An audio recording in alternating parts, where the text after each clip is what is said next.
Halo, nama saya Riko Putra Boniwijaya. NIM saya adalah 01060124 Saya adalah CEO dari brand saya, Layback. Di video ini, saya ingin merefleksikan dua faktor psikologis yang menurut saya paling mengaruhi kemampuan saya dalam bekerja dalam tim, khususnya sebagai seorang CEO. Lalu saya akan menjelaskan kondisi saya saat ini secara jujur, dan rencana konkret yang saya buat untuk berkembang supaya bisa berkolaborasi lebih efektif. Sebagai CEO, saya sadar bahwa cara saya berpikir, berbicara, dan merespon situasi sangat mempengaruhi dinamika tim. Karena itu, refleksi diri menjadi hal yang penting. Faktor pertama adalah self-awareness atau kesadaran diri. Saya menyadari bahwa saya adalah tipe pemimpin yang cukup visioner dan fokus pada hasil. Saya suka melihat gambaran besar dan memastikan brand Layback berjalan sesuai standar yang saya tetapkan. Itu adalah kekuatan saya. Tapi di sisi lain, saya juga sadar bahwa kadang saya terlalu ingin semuanya sesuai ekspektasi saya. Padahal dalam diskusi, saya bisa langsung mengarahkan atau mengoreksi tanpa benar-benar menggali dulu sudut pandang tim. Niatnya memang untuk efisiensi, tapi dampaknya bisa membuat tim merasa kurang didengar. Dari sini saya belajar bahwa kesadaran diri bukan hanya soal tahu kelebihan, tapi juga berani mengakui pola perilaku yang perlu diperbaiki. Faktor kedua adalah kemampuan mengelola emosi.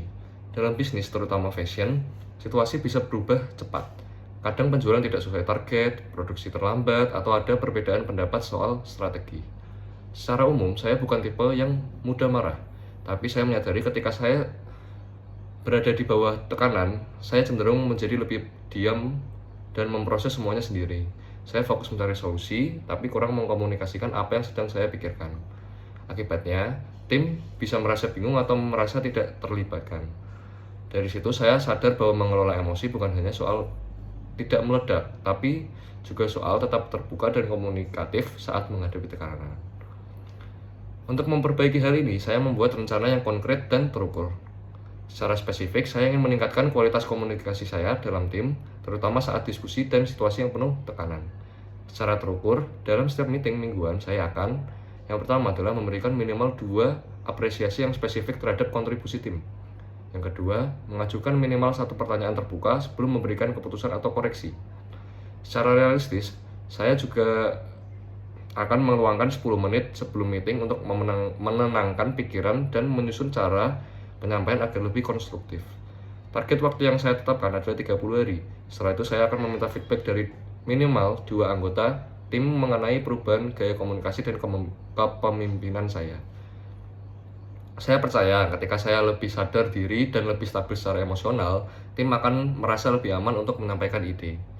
Diskusi akan menjadi lebih terbuka, bukan sekedar mengikuti arahan saya, kepercayaan akan meningkat, dan keputusan bisa diambil dengan lebih matang karena melibatkan perspektif yang beragam. Sebagai CEO, saya tidak ingin hanya menjadi pengambil keputusan, tetapi juga menjadi fasilitator yang membangun lingkungan kerja yang sehat dan kolaboratif. Melalui refleksi ini, saya semakin memahami bahwa efektivitas kerja tim tidak hanya ditentukan oleh strategi, tetapi juga oleh kematangan psikologis pemimpinnya. Dengan komitmen perubahan yang jelas dan terukur, saya ingin terus berkembang agar Layback tidak hanya bertumbuh sebagai brand, tetapi juga sebagai tim yang solid dan profesional. Terima kasih.